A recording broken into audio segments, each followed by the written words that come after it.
एका सिमेंटाच्या ब्लॉकने या 22 वर्षीय मुलीचा जीव घेतला.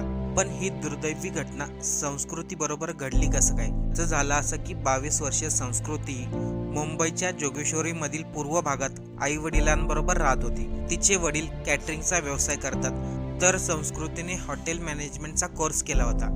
काही दिवसाने संस्कृती आणि तिचे वडील हे दोघे मिळून हॉटेल व्यवसाय चालू करणार होते, पण त्यासाठी थोडासा टाइम लागणार होता. म्हणून संस्कृती एका ठिकाणी पार्ट टाइम म्हणून जॉब करत होती. सकाळी रोज ती नेहमी 9:30ला घरामधून जॉबसाठी निघायची.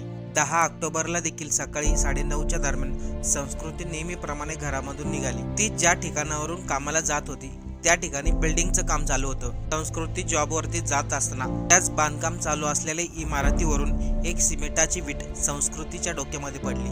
आजूबाजूच्या लोकांनी तात्काळ संस्कृतीला जवळच्याच हॉस्पिटलमध्ये दाखल केलं. डॉक्टर तिच्यावरती उपचार करण्याअगोदरच त्यांनी तिला मृत घोषित केलं. डोक्यामध्ये वीट पडल्यामुळे अतिशय जास्त रक्तस्राव झालं आणि त्यामध्ये तिचा दुर्दैवी मृत्यू झाला.